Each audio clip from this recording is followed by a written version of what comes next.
Տեր հայր, դուք տեսակցեցիք այսօր Տեր Վրդանեսին, կխնդրեի ներկայացնեք հանդիպման մանրամասները, նրա առողջական վիճակի վերաբերյալ իհարկե տեղեկություն ունենք, բայց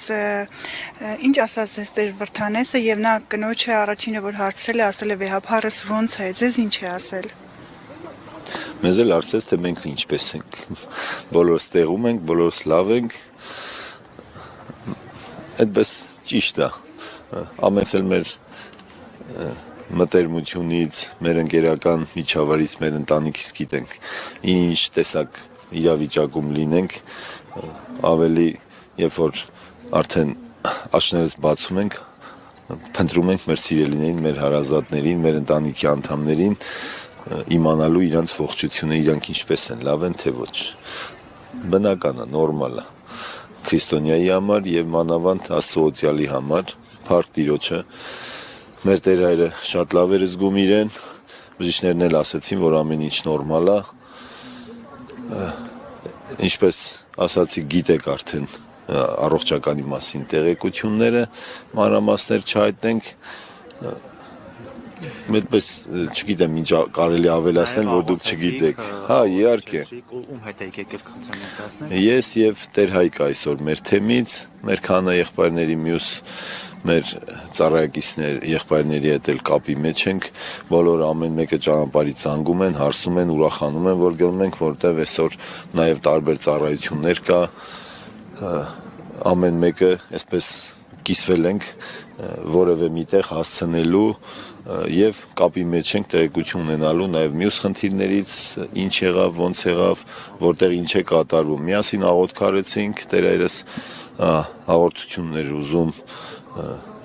ստացավ Սուրբ հաղորդությունը, ավելի Տիրոջով ամրացավ, երկորից կտեղափոխվի պալատ, արդեն տեսակցել ավելի հեշտ կլինի, բոլորս էլ կգնանք, կտեսնենք, կջերմանանք, կզորանանք իրարով։ Տեր Սարգիս, երեք մայրաթոռում այնինչ տեղի ունեցավ, ինչպես կբնութագրեք եւ երեկվա այդ աջակցությունը վեհափառ հայրապետին շատերի մոտ հույս է տվել, որ մեր եկեղեցին փառքով դուրս կգա այս ոտնձգություններից, որ կատարվում է մեր մայր եկեղեցու շուրջ։ Դուք ինչ եք կարծում, Տեր հայր, ինչ կլինի վերջը։ Ես չգիտեմ, անգամ այսօր մինչև երեկո ինչ կլինի։ Ես ուզում եմ դիմել իմ ժողովրդին, ասել, որ մնան աղոթքի մեջ, մնան եկեղեցու մեջ, մնանք ամենքս մեր տեղում, մեր ծառայության մեջ, Տիրոջով զորանանք, ամենօրյա մեր աղոթներով, իրար հետ սիրով, քաղցրությամբ հարաբերվելով հզորանանք, որպեսզի այն ինչ լինելու է, բարի ավարտով լինի։ Տերը միշտ դեպի բարին է մեզ առաջնորդում։ Եթե խրատում էլ է, ուզում է, որ մենք այդ խրատը ընդունող, հասկացող լինենք, ուղղվող լինենք, այս փորձությունն էլ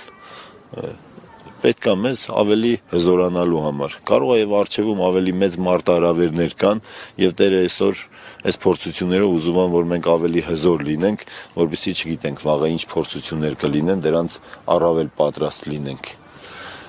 Էսա եկեղեցու կարգավիճակ։ Եկեղեցին այսպես է գործել դարեդար Քրիստոսով, ի գլուխ Սուրբ եկեղեցու, հավատավոր ժողովրդով, օծյալ դասով, միասին, միախումբ, ինչպես որ գործք առաքելոցում ներկայացնում է Սուրբ Հոգու էջքի վիճակը, ասում է առաքյալները միատեղ էին, միասիրտ էին, միակամ էին։ Այդպես է եկեղեցին։ Ինչ էլ փորձություններ կա, սիրով առնենք Տիրոջ խրատը, դաստիարակվենք, զորանանք եւ պատրաստ լինենք վաղվա ավելի լավ օրվան։